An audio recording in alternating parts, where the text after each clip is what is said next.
How are you? Good to see you. Good to see you. So, brief opening. Then we'll be meeting. Where do I? We're going to line up behind the table in front of the logo. Okay. So, any visible table cameras should probably. You're gonna want me over there. I don't, yeah, over there, but Yes, over over there. there. I've never had a chance. All right. I think so. It was one. It's 8 o'clock, isn't it? Yep. Let's get this show on the road. Water close by. Am I in the screen? All right. Good morning, everyone. I see it is 8 o'clock. This is our little audio test. So our viewers who are joining us remotely, if you would please let us know if you can hear us well. All right, I see some thumbs up. Please, if you're having individual issues, you can put something in the chat box and we'll do our best to see whether we can help you out with those technical problems. I want to welcome you to the Brown County of Chambers' annual meeting. I am Lynn Hardin. I am the president of the Chamber of Commerce. Typically, for our January meeting, we would have a big event that combines both the annual meeting that's required of us as a nonprofit organization, and we would combine that with our awards banquet. We thought it would be prudent not to do the awards banquet at this time, partially, obviously, because of the pandemic conditions, but also because in those conditions, you cannot celebrate award winners in the way that they should be celebrated. So we will be scheduling that portion and that event later on this year. I want to do a quick rundown of the agenda.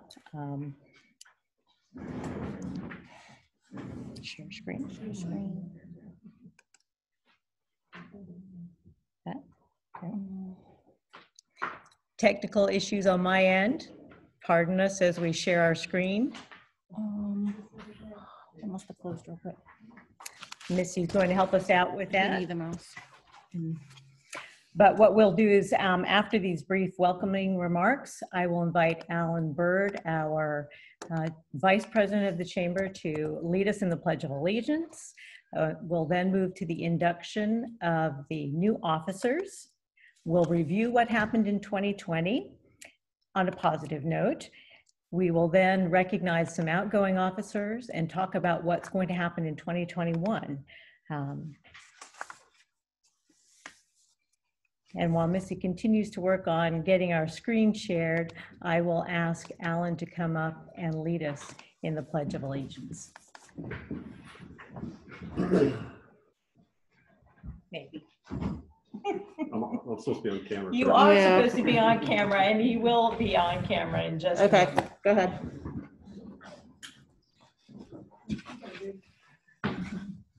Hopefully, am I good to go? Yep. I pledge allegiance to the flag of the United States of America and to the republic for which it stands, one nation, under God, indivisible, with liberty and justice for all.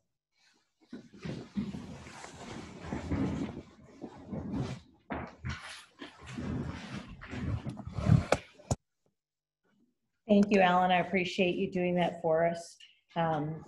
We now would like to invite our new chamber officers to line up for the oath of office, and that's going to be given to us today by the Honorable Val Lewis, who is the judge of the probate juvenile courts here in Brown County.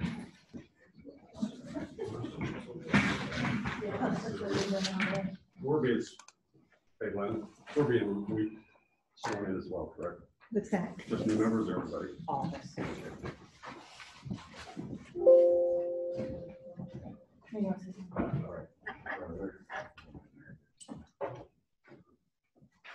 This is kind of 6 feet, right? Don't put me by the tall guy. Wait, short person on very. Looks like we're all in there. Almost. Hold on. You want me to? Just do that. Around it. Yeah, right. Violate I don't everything. think that's allowed. I don't have one in there. And then still not in? That's okay. Okay, there we go. Yes, And here, we'll we'll leave later on. recording. We'll turn sign. Yes. Everybody's in there. Well, I want to thank everyone for letting me come and be part of this. It's an honor. When I got asked to do this, I said yes immediately because it was a privilege. When I was a private attorney, the Chamber of Commerce and what they offered was always there as it felt like a crutch to something if I needed it. And I was so appreciative of it. And now that I'm a judge, I still see the emails coming through and I still see the work you're doing. And I'm appreciative of the fact that the pandemic itself didn't stop this organization. You guys have kept going in whatever form it allows you to go in. And that's something you should be feel proud of and you should receive praise for because what you do is needed now more than ever. It's actually needed more than it is when things are calm, maybe.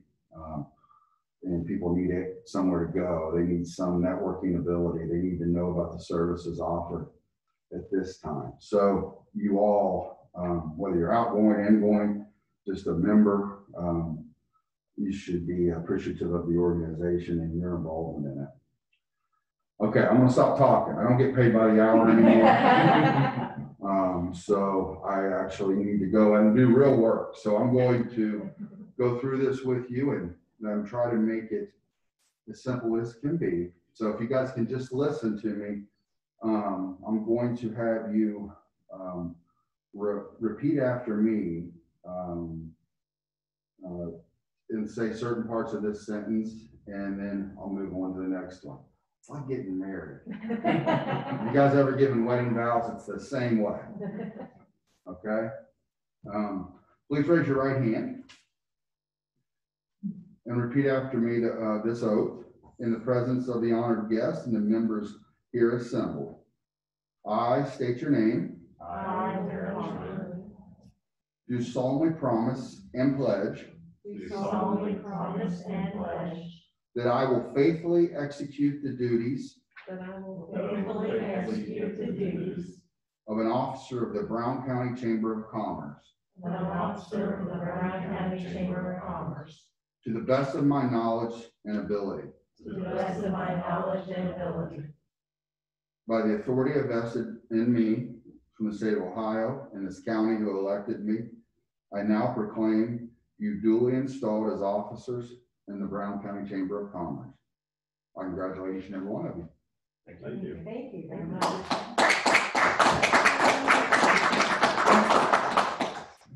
Thank you, Judge. All right. You are welcome. Thank you, Judge.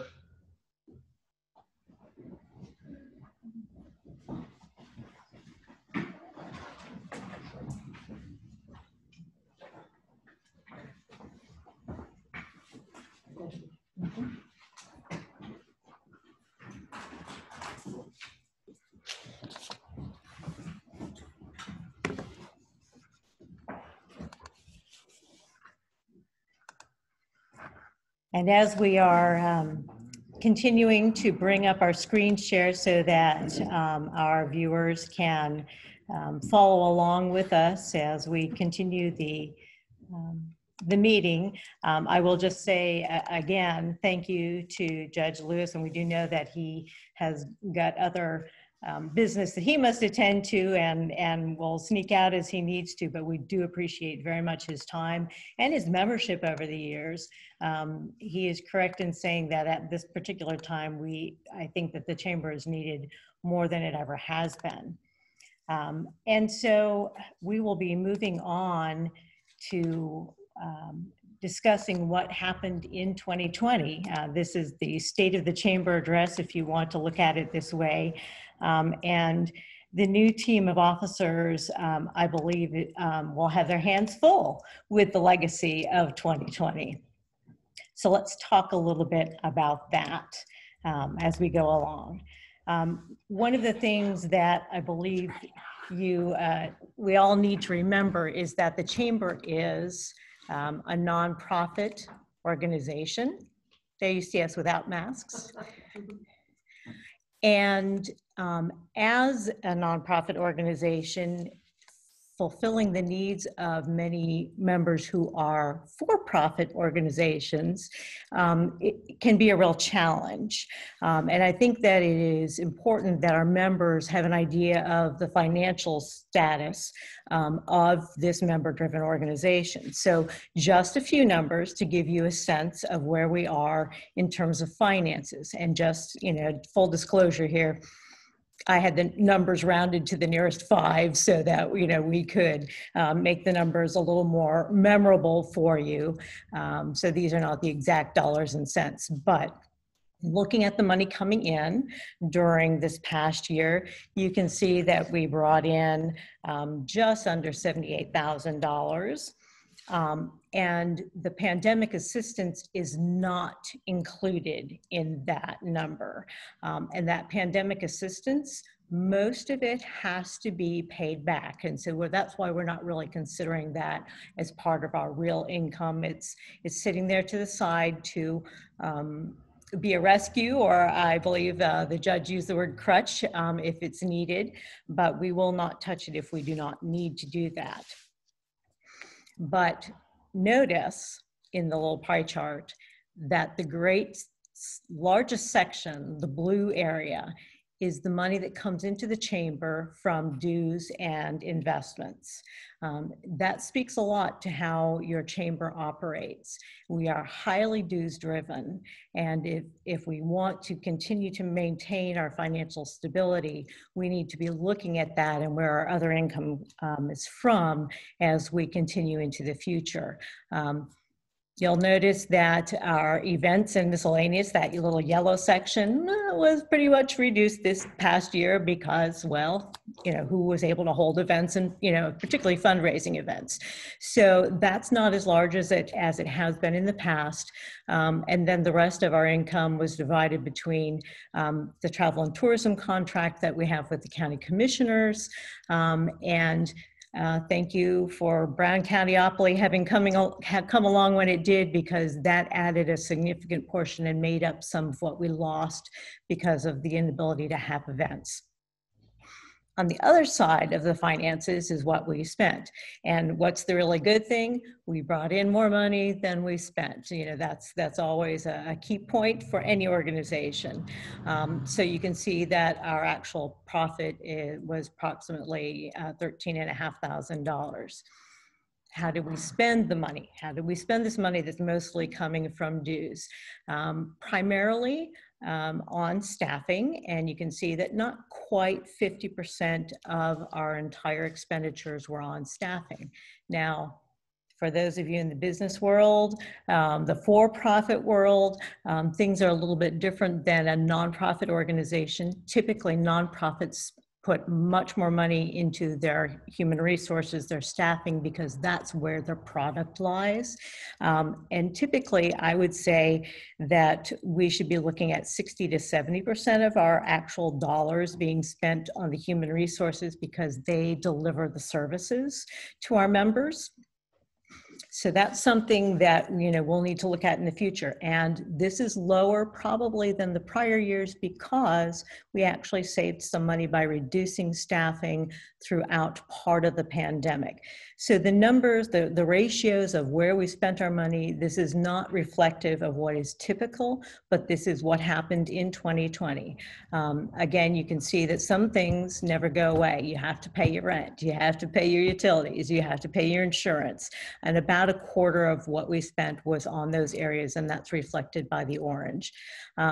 We did spend a little bit more money on technology because obviously everyone had to pivot, one of the keywords of 2020, and we spent some money making it possible to deliver our services virtually. But all in all, we came out of 2020 better than some organizations were able to get through the year. And hopefully we will be looking at doing even better than that in the coming years. Ended in the black, but it was definitely not quite what we had expected at the beginning of 2020. So there's a little rundown on The finances, member activity, again, not the same kind of activity that we had anticipated at the beginning of the year. But you should know that at the end of the year, we had 257 members. Believe it or not, we actually added members during 2020. There were some that left the chamber, some unfortunately that did not survive the pandemic and actually went out of business. And that's what we hope to avoid having happen in the coming year. And, you know, to whatever extent the chamber is able to help that, we will do so. Flurry of emails, as always, more Facebook followers, fewer ribbon cuttings. Again, events, face-to-face opportunities were reduced and much below normal. The prior year, I believe we had twice as many ribbon cuttings. So we're hoping that that will change in the future as well. I think it's also good to remind ourselves the makeup of our membership. This graph shows a little bit about the size of our organizations and the types of our organizations. If you look at the nonprofits and the colleges and universities, if you kind of lump together both the government and the nonprofits, that makes up a quarter of our entire membership, which I think, again, is interesting, you know, for a Chamber of Commerce to have so many members that are not for-profit organizations. It does make it a challenge to serve the different varying needs, but that's part of what our job is, and we continue to do it. Also of interest is the fact that most of our, or a good percentage, I can't say most because technically it's not correct, about 45% of our membership are organizations with fewer than 6 employees. So small business is really a big part of our business. And we know that small businesses have particular challenges, and we are going to be striving to meet those challenges throughout the coming year. Some of our new members this year, all 29 of them there, you can see that a quick scan shows that we are made up of a variety of industries, a variety of locations all throughout the county. We are grateful for their membership. We look forward to doing business with them and with our returning members throughout the coming year. And in addition to the finances and membership things that you should know about to the Chamber of Commerce, here in Brown County, we are also responsible for travel and tourism. The county contracts with the Chamber to provide services for those seeking to visit Brown County. One of the things that our Travel and Tourism Committee under Alan's leadership did in this past year was to work on a digital map project, and that's what you see on your screens right now. I do not believe that it has fully been rolled out. Someone verify that for me. That's correct. It is still coming. There are still some little tweaks to be done on this. But the idea is that this will help to expand our services and not just reach the people who have actually entered our county, but reach those who might be thinking about doing it.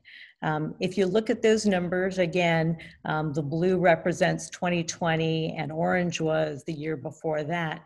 There was a real change in the way that travel and tourism occurred. Again, pandemic made us all look differently at what we do and how we do it. There was more mail, there was more email, and there were fewer calls and walk-ins, not unexpected at all, typical of 2020 activities.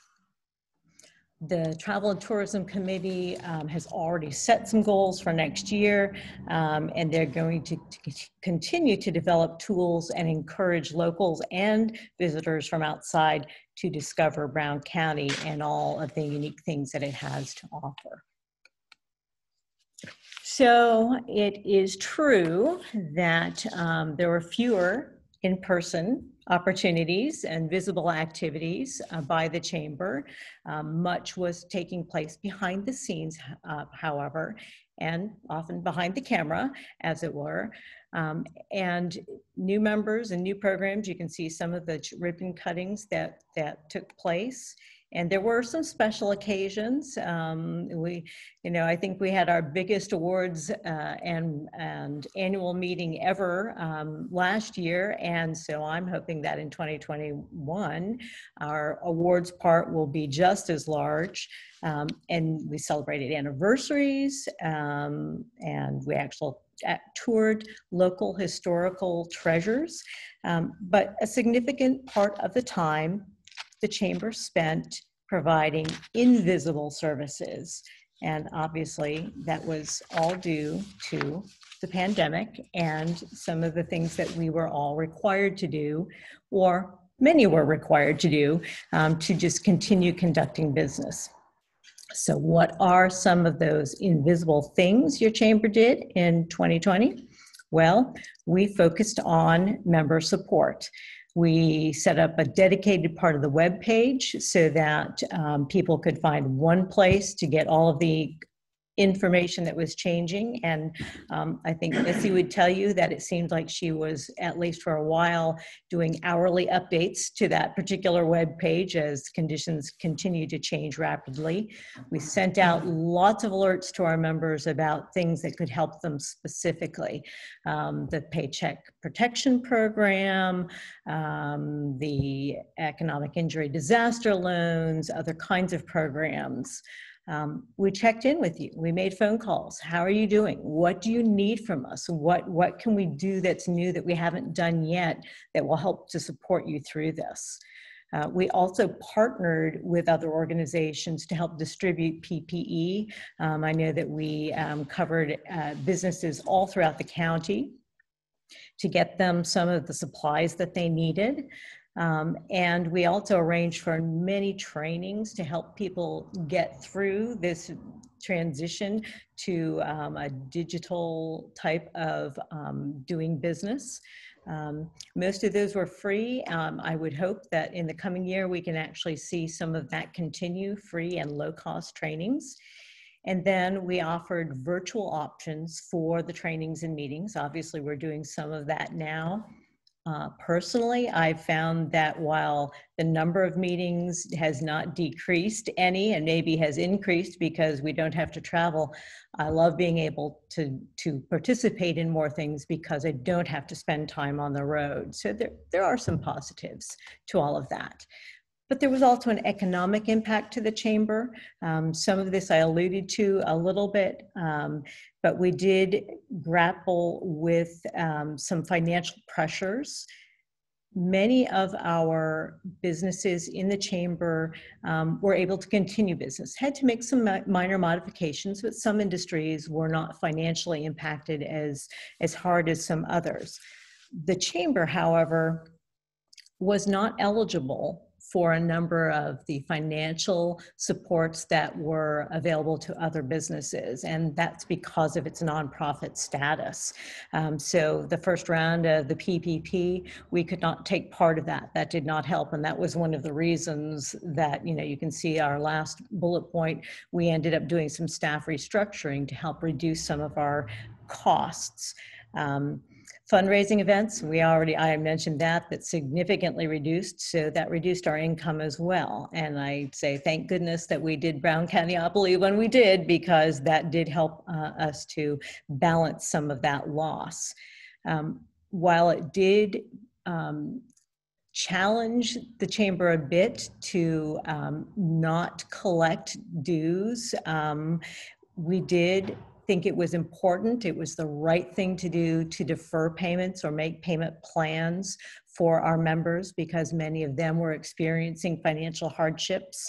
And we did also apply for an EIDL loan. We did get that. We got a couple of grants. You can see the grants, the $3,000, we do not have to pay back, but loans have to be paid. This one is not a forgivable loan, at least at this point, and unless things change again at the federal level. So we have some things financially that we're going to be having to do because of the pandemic. And additionally, as I mentioned, the staff restructuring,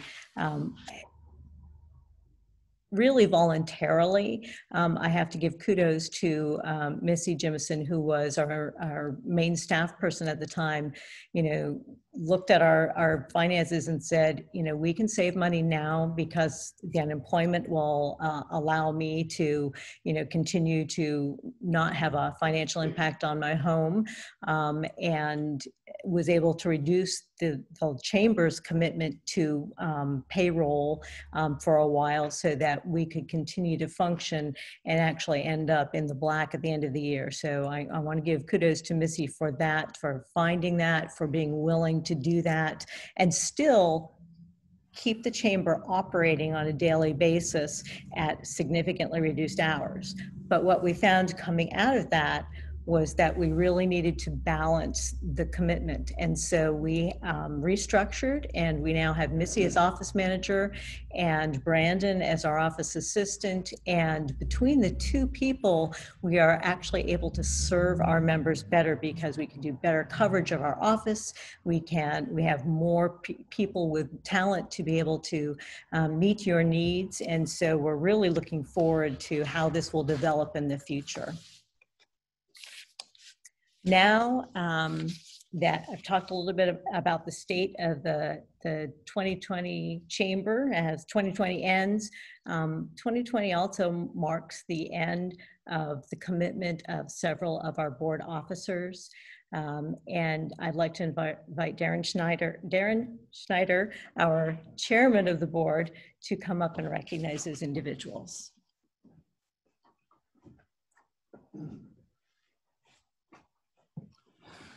Good morning. As Linda said, as Lynn said, I'm reading the screen. As Lynn said, I have been given the honor to recognize two of the outgoing officers for the end of 2020. Linda Beckelheimer has been working with myself here at the chamber. She began in 2017, and she came on as the treasurer. She has been just an absolute asset to the organization.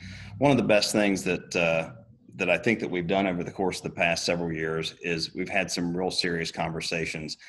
She was a huge part of writing us and getting us into a great financial position. And I want to thank Linda for the efforts that she put forth, the conversations. She's always a great person to have a discussion about budget and making sure that we're not overspending or over exceeding our needs at the moment.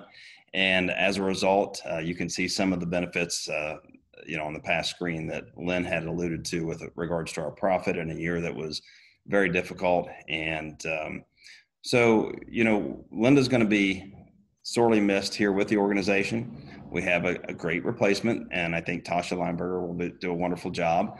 But Linda, your services will certainly be missed, and we hope that you stick around at least in some sort of capacity as a member and as a board. So wonderful. So Linda will be on the board. Linda, if you'd like to come on up, I'd like to offer you a little something here in regards to your service. So I'll stay separated. That's okay. But Linda, this is just a pin that's inscribed with the Brown County Chamber of Commerce. I believe, who manufactured those pins? John Cahall. So I thought John Cahall inscribed those pins. So anyways, Linda, we thank you for your service, and we wish you the best going forward. Thank you. Thank you.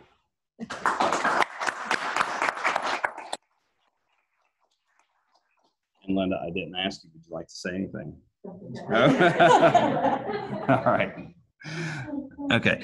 And moving on to the second of our officers who will not be returning in 2021, and that's Anna Stroud. Anna cannot be here today. She recently had her second child, and so we understand that that burden and responsibility is much more important than making the attendance here, especially with the COVID and everything else that's going on. So Anna served as secretary since 2018. For the past 3 years, she's been a part of our team. Anna was a person that I had brought on and had interest in bringing on, but I didn't know Anna. So I was a little unsure, but had heard great things. And once we approached Anna and she came on board with us, I never had a second thought about her abilities. Anna is a very solid individual. She's a person who has no problem giving you her opinion. And I think in our organization, I think that's really cherished because we've had some really fruitful conversations here. That's what an organization should do. You should be honest with one another about each other's opinions on the proper direction for growth. And Anna just did a tremendous job. She is definitely going to be missed. And we hope that she'll, again, I don't know, is she remaining on the board, Lynn? Okay, so she'll be remaining on the board. So maybe we'll get her back into a leadership role at some point in time down the road. But unfortunately, I can't ask her to come up, but I would like for everyone to give her a great round of applause because she will be missed. She's done a wonderful job. Thank you. I will yield the floor to you.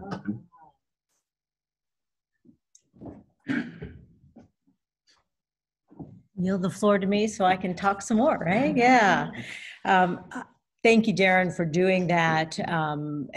Darren actually had the opportunity to work longer with both of those individuals than I did, and it was fitting that he should be able to make that transition. And thank you both to Linda and to Anna for their service. You know, that stability, the willingness of people to hold office for more than just a year and to lend that stability to the organization is really important, and we very much appreciate it. And just as the new year brings new officers and new leadership, it's time for new activities and goal setting. And so we're going to be looking at 2021 now and what the future may hold for us.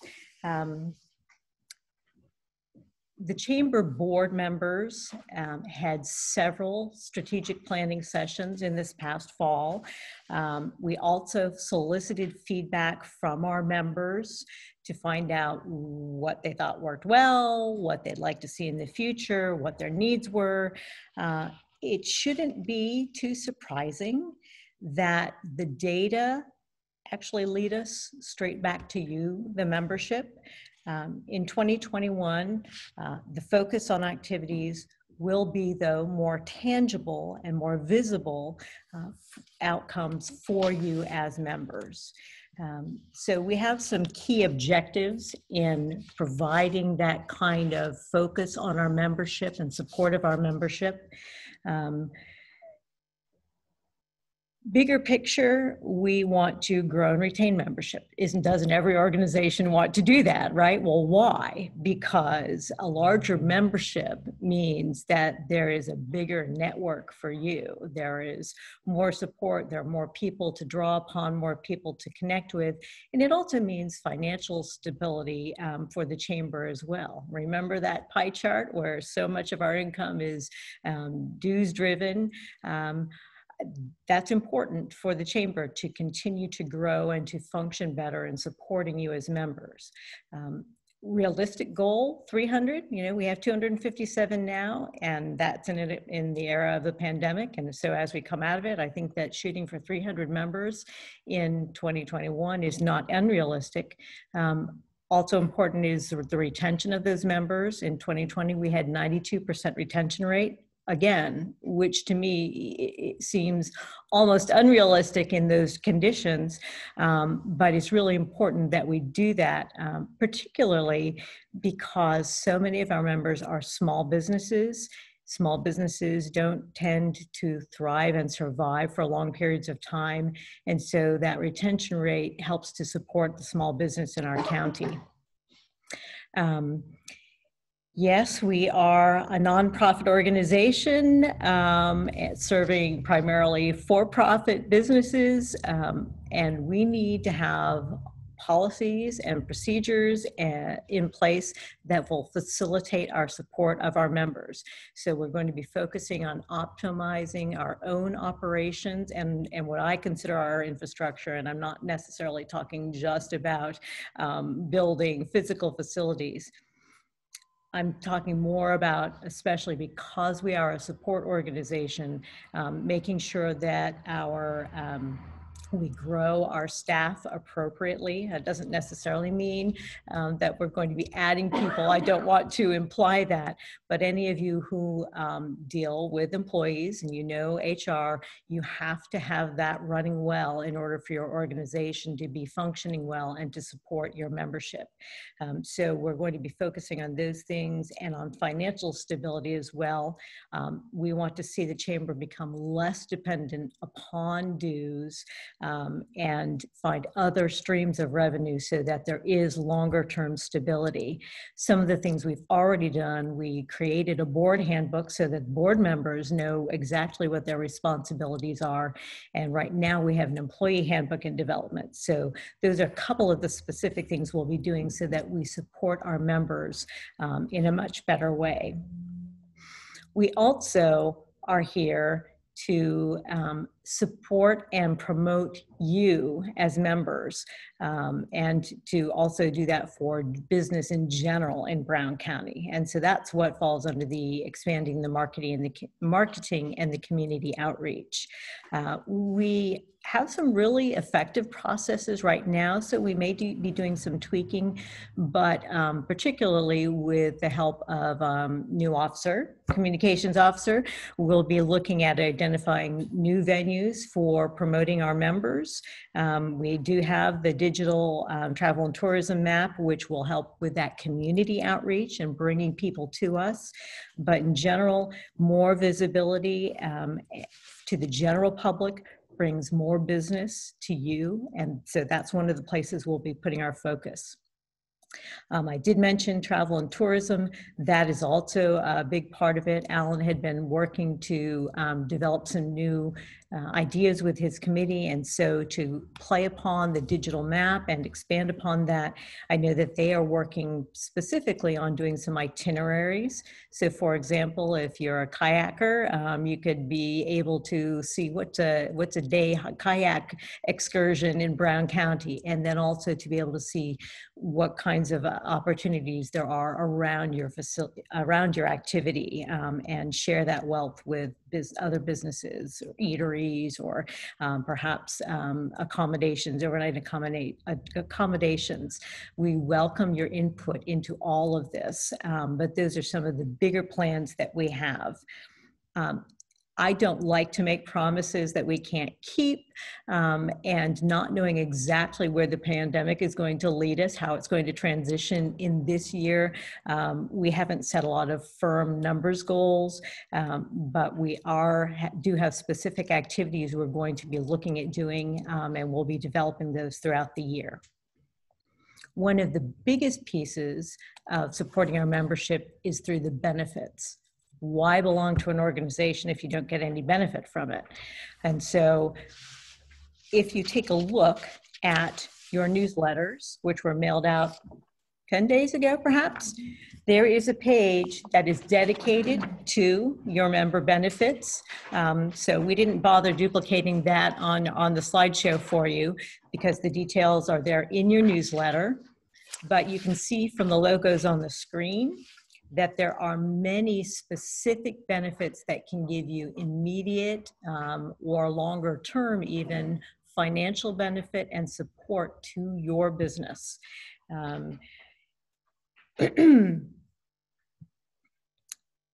I would say, and my own experience with the library, which is my business, is that it's going to more than cover the cost of your annual dues if you participate in at least one of these benefits.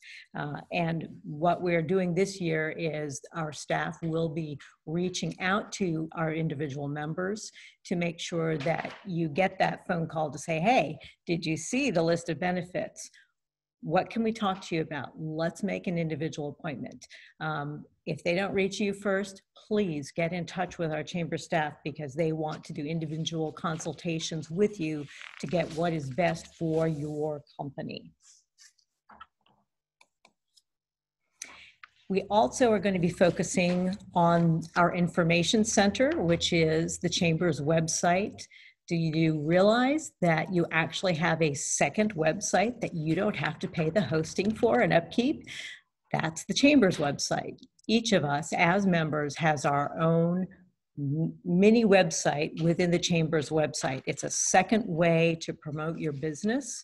And you can put in your company profile, your logo, your hours. You can discover others who are doing business in Brown County through the directory that's there. You can network with one another. You can register an online payment now. It makes things much easier to do online payment. And it also will expand your marketing and outreach. Again, individual consultations with our chamber staff will help you to get that set up. And if you're not the person who does that kind of thing, please identify someone in your organization who will be able to get on the Chamber's website in your profile and keep that updated. And last but not least, perhaps even the most important part of all of this, is a return to in-person activities. We know that much business is not done in the boardroom. It's done out on the golf course or over a meal or whatever it is. 2020 made that rather challenging, difficult to do those kinds of things. And so we are really looking forward to developing our face-to-face opportunities. Now, can it be immediate? Apparently not immediate, the way that the pandemic is going right now, but we are still looking for feedback from each of you to get the varying levels of personal comfort that you have with in-person meetings, and we will continue to roll those out throughout the year. I'm hoping that the pandemic will diminish or relinquish its control very quickly, and we can get back to what we would call normal, but we will return to face-to-face, and that's what the Chamber has been known for, and it is what we prefer. Starting small, moving on to big events later in the year. I'm particularly looking forward to our awards banquets where we can celebrate those achievements and our members. But again, we won't do it until we can do it the way it should be done.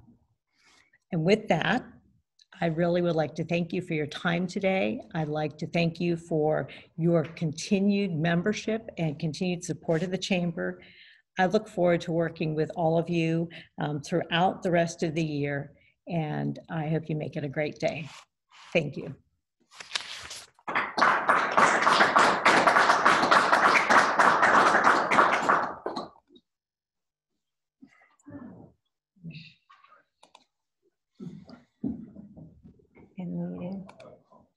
End meeting, stop share.